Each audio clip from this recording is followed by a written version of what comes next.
Hello friends, welcome back to রূপান্তর। আমরা পর্যায় সারণী চ্যাপ্টার নিয়ে আলোচনা করতে শুরু করেছি। পর্যায় সারণী চ্যাপ্টারের বেশ কিছু টপিক অলরেডি আমরা আপলোড করে দিয়েছি।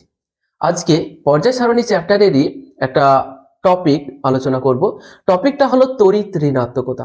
তো প্রথমেই জানবো যে তড়িৎ ঋণাত্মকতা কি, তারপর পর্যায় সারণীর পর্যায় বরাবর এবং শ্রেণী বরাবর তড়িৎ ঋণাত্মকতার পরিবর্তন কিরকম হয় সেগুলো আলোচনা করব এবং একই সাথে এইখান থেকে মাধ্যমিকে কি ধরনের প্রশ্ন আসে সব কিছু আমরা আলোচনা করব।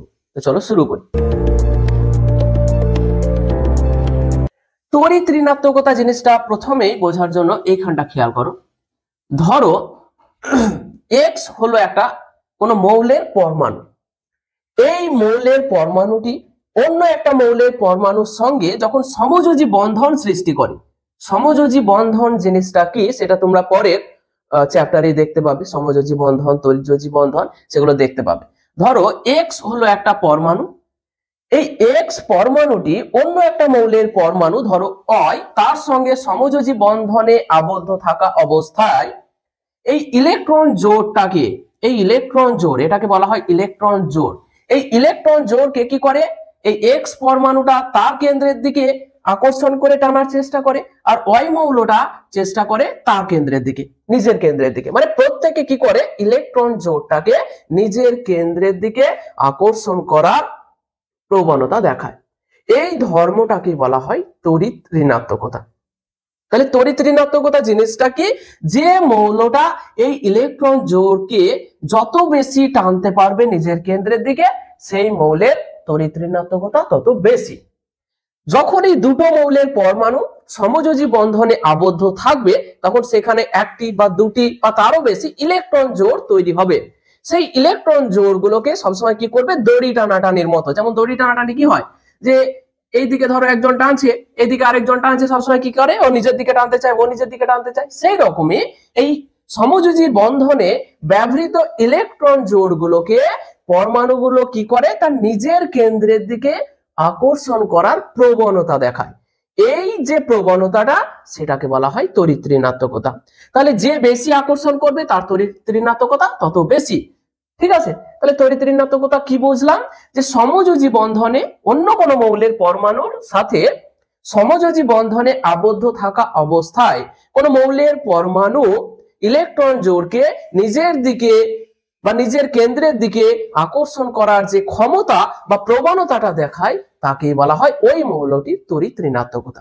তড়িৎ ঋণাত্মকতা আবার বলছি, যে সমযোজী বন্ধনে আবদ্ধ থাকা অবস্থায় কোন মৌলের পরমাণু অন্য কোন মৌলের পরমাণুর সাথে যখন যুক্ত হয়েছে, দেখো এইখানে যখনই সমযোজী বন্ধন তৈরি হবে, তখন এই মৌলের কিছু ইলেকট্রন দিবে আর এই মৌল পরমাণু কিছু ইলেকট্রন দিবে, দিয়ে সমযোজী বন্ধনটা তৈরি করবে, অর্থাৎ ইলেকট্রন জোড় তৈরি করবে। এই ইলেকট্রন জোড়কে তখন সবাই, এও চাইবে যে আমার দিকে থাকুক, এ চাইবে আমার দিকে থাকুক। এই যে ইলেকট্রন জোড়কে নিজের কেন্দ্রের দিকে আকর্ষণ করার ক্ষমতা বা প্রবণতা, সেটাকে বলা হচ্ছে তড়িৎ ঋণাত্মকতা।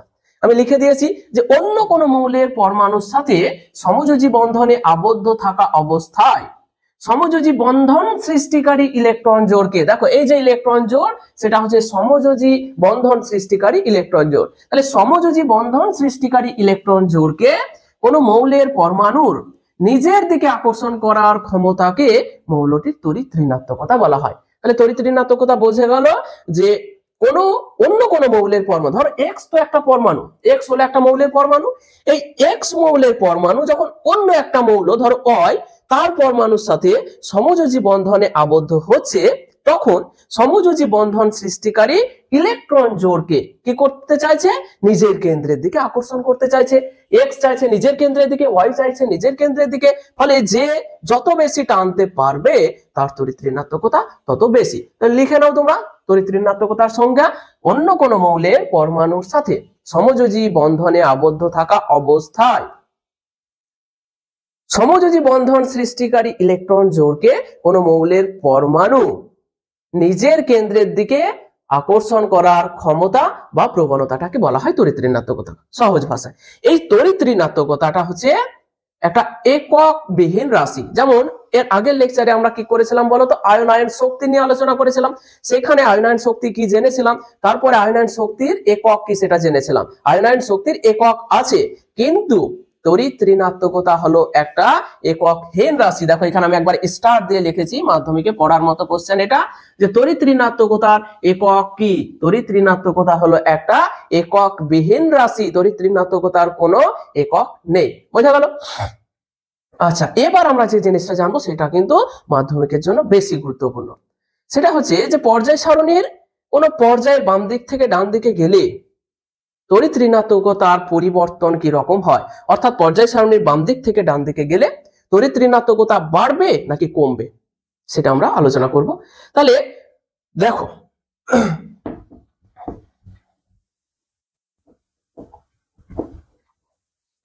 তাহলে পর্যায় সারণীতে পর্যায়গুলো এইভাবে আছে, অনুভূমিক সারিগুলোকে বলা হয় পর্যায়। তাহলে এখানে মৌলগুলো আছে। যদি আমি 2 নম্বর পর্যায়ের কথা বলি, 2 নম্বর পর্যায়ে কে কে আছে বলো? লিথিয়াম আছে, বেরিলিয়াম আছে, বোরন আছে, কার্বন আছে, নাইট্রোজেন আছে, অক্সিজেন আছে, ফ্লুরিন আছে, নিষ্ক্রিয় গ্যাসগুলোকে বাদ দিয়ে। তাহলে এরা আছে। তাহলে এদের মধ্যে তড়িৎ ঋণাত্মকতার ক্রমটা কি, মানে কার তড়িৎ ঋণাত্মকতা সব থেকে বেশি এবং কার তড়িৎ ঋণাত্মকতা সব থেকে কম, এইটুকুই আমাদেরকে জানতে হবে। তো পর্যায় সারণীর কোন নির্দিষ্ট পর্যায়ের যদি বাম দিক থেকে ডান দিকে যাওয়া হয়, তাহলে তড়িৎ ঋণাত্মকতার মান ক্রমশ বৃদ্ধি পেতে থাকে। কি বললাম? পর্যায় সারণীর কোন নির্দিষ্ট পর্যায়ে যদি বাম দিক থেকে ডান দিকে যায়, তাহলে তড়িৎ ঋণাত্মকতার মান ক্রমশ বৃদ্ধি পায়। অর্থাৎ পর্যায় সারণীর কোন নির্দিষ্ট পর্যায়ের বাম দিকের মৌলগুলির তড়িৎ ঋণাত্মকতার মান কম, ডান দিকের মৌলগুলির তড়িৎ ঋণাত্মকতার মান বেশি। বোঝা গেল? তাহলে আমরা সেটাই লিখেছি। দেখো, কোন নির্দিষ্ট পর্যায়ের বাম দিক থেকে ডান দিকে গেলে মৌলগুলির তড়িৎ ঋণাত্মকতার মান বৃদ্ধি পায়। ঠিক আছে? তাহলে আমরা এখানে যদি একটা ছবি দিব ভাবি, এটার ক্ষেত্রে ধরো ছবিটা আমি দিচ্ছি, তাহলে এই দিকটা কি হবে? এইরকম। আমরা যাচ্ছি কোন দিক থেকে কোন দিকে? বাম দিক থেকে ডান দিকে, তাই এটাকে অ্যারো দিয়ে দিলাম। তাহলে এই দিক হলো বাম, এই দিক হলো ডান দিক, বাম দিক, ডান দিক। এদিক থেকে এদিকে গেলে কি হয়?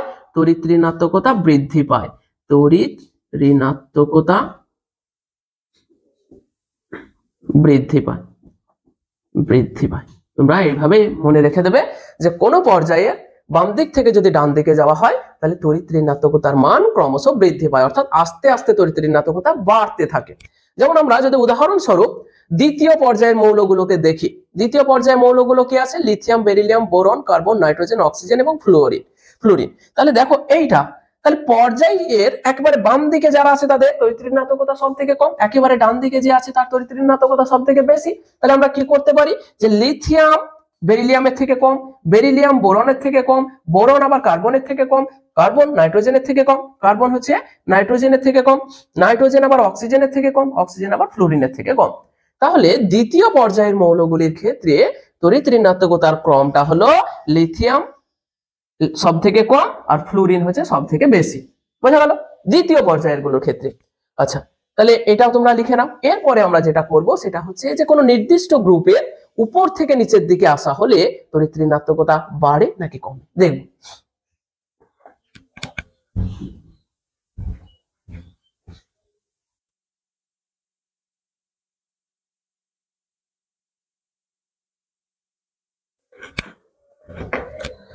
তো পর্যায় বরাবর আমরা দেখে নিলাম যে তড়িৎ ঋণাত্মকতা কিভাবে পরিবর্তন হচ্ছে। পর্যায়ের বাম দিক থেকে ডান দিকে যাওয়া হলে তড়িৎ ঋণাত্মকতা বাড়ছে। এখন হচ্ছে যে তাহলে কোনো নির্দিষ্ট গ্রুপের উপর থেকে নিচের দিকে আসা হলে তড়িৎ ঋণাত্মকতা বাড়ছে না কমছে, এটাই আমরা দেখব। যদি নির্দিষ্ট একটা গ্রুপের যে কোনো গ্রুপ নাও, তুমি 1 নম্বর গ্রুপ নাও, 2 নম্বর গ্রুপ নাও, 17 নম্বর গ্রুপ নাও, যে কোনো গ্রুপের উপর থেকে যদি নিচের দিকে নামি, তাহলে তড়িৎ ঋণাত্মকতার মানটা ক্রমশ হ্রাস পেতে থাকে। মানে কোনো নির্দিষ্ট গ্রুপের সব থেকে উপরে যে মৌলটা আছে তার তড়িৎ ঋণাত্মকতা সব থেকে বেশি, এবং সব থেকে নিচে যে মৌলগুলো আছে তাদের তড়িৎ ঋণাত্মকতা কম। বোঝা গেল? তাহলে আমরা সেটাই লিখেছি যে কোনো নির্দিষ্ট গ্রুপের উপর থেকে নিচের দিকে নামা হলে তড়িৎ ঋণাত্মকতা ক্রমশ কমতে থাকে বা হ্রাস পায়। কোনো নির্দিষ্ট গ্রুপের উপর থেকে নিচের দিকে নামলে তড়িৎ ঋণাত্মকতা ক্রমশ হ্রাস পায়। তাহলে আমরা এইভাবে দেখাতে পারি জিনিসটাকে, যে কোনো একটা নির্দিষ্ট গ্রুপ, ধরো এরকম একটা গ্রুপ, এই গ্রুপের যদি আমরা উপর থেকে, তাহলে এখানে একটা আমি অ্যারো লাগিয়ে দিলাম, অ্যারোটা বোঝাচ্ছে যে আমি উপর থেকে নিচের দিকে আসছি। তাহলে এই দিকটা হলো আমার উপর দিক, উপর দিক, এটা হচ্ছে নিচের দিক, নিচের দিক, নিচের দিক হলো। উপর থেকে নিচে নামলে তড়িৎ ঋণাত্মকতা কি হয়? তড়িৎ ঋণাত্মকতা হ্রাস পায়, তড়িৎ ঋণাত্মকতা হ্রাস পায়, তড়িৎ ঋণাত্মকতা হ্রাস পায়। তোমরা আমার এখানে লেখা ওইভাবেই সম্ভব, তাই ওইভাবেই লিখেছি, তোমরা খাতাটাকে ঘুরিয়ে লিখে নিতে পারবে। তাহলে উপর থেকে নিচে যখনই নামবো তখন তড়িৎ ঋণাত্মকতা হ্রাস পাবে। ঠিক আছে, তাহলে কোনো একটা নির্দিষ্ট গ্রুপ যদি আমরা নিই, যে ধরো 17 নম্বর গ্রুপের হ্যালোজেন মৌলগুলির ক্ষেত্রে তড়িৎ ঋণাত্মকতার ক্রমটা কি হবে, যে উপরে যে আছে তার তড়িৎ ঋণাত্মকতা সব থেকে বেশি, নিচের দিকে যে আছে তার তড়িৎ ঋণাত্মকতা কম হবে। তাহলে সেটাই লিখেছি যে 17 নম্বর গ্রুপের হ্যালোজেন মৌলগুলি তড়িৎ ঋণাত্মকতার ক্রম হলো ফ্লোরিনের সব থেকে বেশি। দেখো, fluorine greater than chlorine, greater than bromine, greater than iodine. এটা খুব ইম্পর্টেন্ট, তোমাকে 3টে বা 4টে মৌল এলোমেলো ভাবে দিয়ে দেবে, এরকম সাজিয়ে দেবে না, দিয়ে বলবে যে তড়িৎ ঋণাত্মকতার ঊর্ধ্বক্রমে সাজাও বা তড়িৎ ঋণাত্মকতার নিম্ন ক্রমে সাজাও। ঠিক আছে, তাহলে সেভাবে তোমরা সাজাবে। এবার হচ্ছে আমরা যে জিনিসটা জানবো, খুব ইম্পর্টেন্ট, যে কোন মৌলর, কোন পর্যায় সারণীতে যত মৌল আছে সবার মধ্যে কার তড়িৎ ঋণাত্মকতা সব থেকে বেশি। ঠিক আছে, তাহলে কোন মৌলের তড়িৎ ঋণাত্মকতা সব থেকে বেশি সেটা আমরা জানবো। কোন মৌলের তড়িৎ ঋণাত্মকতা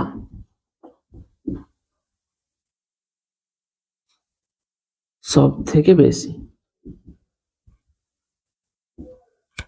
এটা হচ্ছে ফ্লোরিন। দেখো, যে কোনো পর্যায়ে বাম দিক থেকে ডান দিকে গেলে তড়িৎ ঋণাত্মকতা বাড়ে, তাহলে এইখানে যে আছে তার তড়িৎ ঋণাত্মকতা বেশি। আবার কোনো পর্যায়ের উপর থেকে নিচের দিকে নামলে কি হয়, তড়িৎ ঋণাত্মকতা কমে যায়, তার মানে এই দিকে যারা নিচে আছে তাদের কম আছে, তাহলে এই কোণটাতে যে আছে তারই তড়িৎ ঋণাত্মকতা সবচাইতে বেশি, এবং দেখবে যে এই কোণটাতে ফ্লোরিন আছে। তাহলে এটা হচ্ছে ফ্লোরিন, ফ্লোরিনের তড়িৎ ঋণাত্মকতা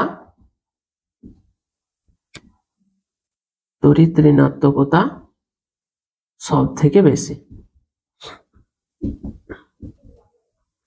আমরা সবসময় কি দেখি বলতো, যে সব থেকে ভালোকে, সব থেকে খারাপকে, মাঝামাঝি যারা আছে তাদের উপর আমাদের কোনো নজর থাকে না। ওই জন্য তোমাদেরও পড়াশোনার ক্ষেত্রে হয় খুব ভালো হতে হবে, না হলে সব থেকে খারাপ হবে। তাহলে শিক্ষকরা মনে রাখবে যে সব থেকে ভালো তাকে স্যাররা চেনেন, আবার যে সব থেকে বদমাস তাকে আবার স্যাররা চেনেন। সেই রকমই এইখানে আমরা দেখলাম যে কার তড়িৎ ঋণাত্মকতা মান সবচাইতে বেশি, সেটা হলো ফ্লোরিন। তাহলে এটাও জানবো যে কার তড়িৎ ঋণাত্মকতা সব থেকে কম। তাহলে পরের কোশ্চেন, মাধ্যমিকে একবারে ভেরি ভেরি ইম্পর্টেন্ট, কোন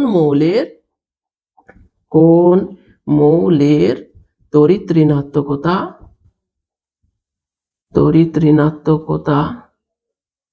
সব থেকে কম, কোন মৌলের তড়িৎ ঋণাত্মকতা সব থেকে কম, সেটা হচ্ছে সিজিয়াম। দেখো, একটা নির্দিষ্ট পর্যায়ের উপর থেকে যখন নিচে নামি, নির্দিষ্ট পর্যায়ে বাম দিক থেকে ডান দিকে গেলে কি হয়, তড়িৎ ঋণাত্মকতা বাড়তে থাকে, মানে এই কোণে যে থাকে তার তড়িৎ ঋণাত্মকতা এই দিকের তুলনায় কম হয়। আবার এই একটা গ্রুপের উপর থেকে যদি আমরা নিচে নামি, তাহলে দেখি তড়িৎ ঋণাত্মকতার মান কমতে থাকে। তার মানে এইখানে যে আছে এর থেকে এইখানে যে আছে তার তড়িৎ ঋণাত্মকতা আরো কম। এইখানে যে মৌলটা আছে সেটা দেখবে তোমরা সিজিয়াম আছে, তাই সিজিয়ামের তড়িৎ ঋণাত্মকতা হচ্ছে সব থেকে কম। তাহলে সিজিয়ামের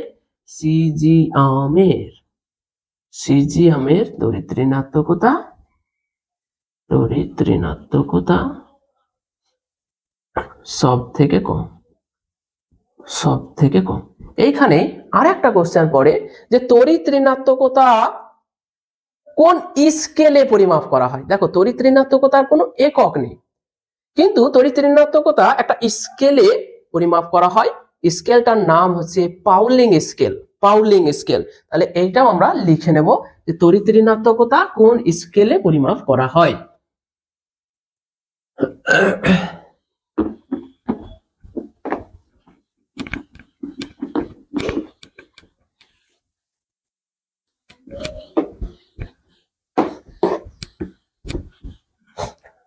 তড়িৎ ঋণাত্মকতা, তড়িৎ ঋণাত্মকতা কোন স্কেলে মাপা হয়, কোন স্কেলে মাপা হয়, সেই স্কেলটার নাম হচ্ছে পাউলিং স্কেল। তাহলে পাউলিং স্কেলে তড়িৎ ঋণাত্মকতা, তড়িৎ ঋণাত্মকতা পরিমাপ করা হয়। পাউলিং স্কেলে, খুব ইম্পর্টেন্ট কোশ্চেন, যে তড়িৎ ঋণাত্মকতা কোন স্কেলে পরিমাপ করা হয়। এবার দেখো এইখান থেকে যে ধরনের কোশ্চেন আসে সেই ধরনের কোশ্চেন গুলো আমরা দু চারটা আলোচনা করে নেব। সেটা হচ্ছে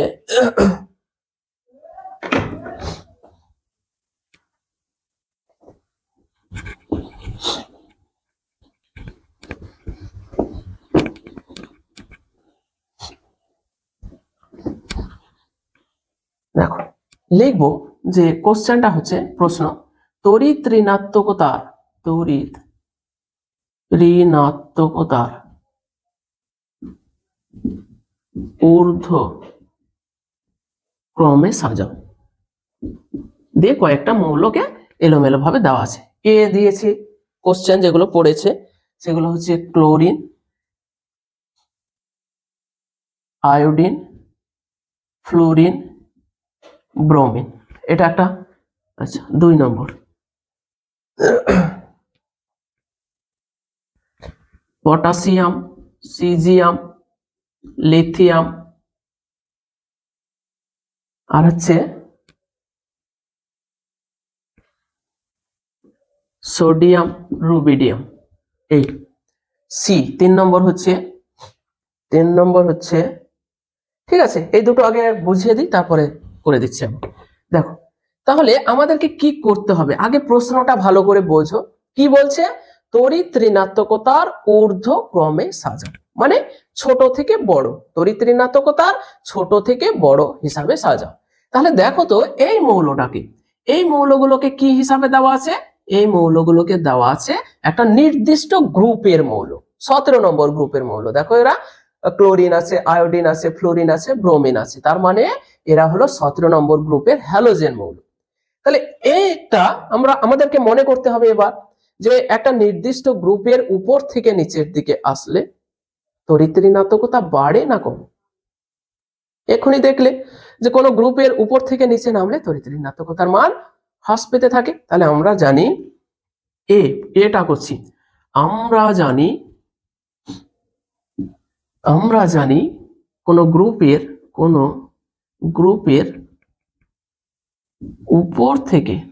উপর থেকে নিচের দিকে নামলে তড়িৎ ঋণাত্মকতা হ্রাস পেতে থাকে। এইটুকু আমরা জানি, একটু আগে শিখলাম। তাহলে দেখো 17 নম্বর গ্রুপের মৌলগুলোকে যদি আমরা সাজাই, মৌলগুলো পরপর কি হয়, ফ্লোরিন হয়, ক্লোরিন হয়, ব্রোমিন হয় আর আয়োডিন হয়। আমাদেরকে কিভাবে সাজাতে হবে, যে ছোটটা আগে থাকবে আর বড়টা পরে থাকবে, মানে ঊর্ধ্বক্রমে, মানে ছোট থেকে বড়র দিকে যাব। তাহলে আমরা দেখো কিভাবে লিখবো এটাকে, যে ফ্লোরিন,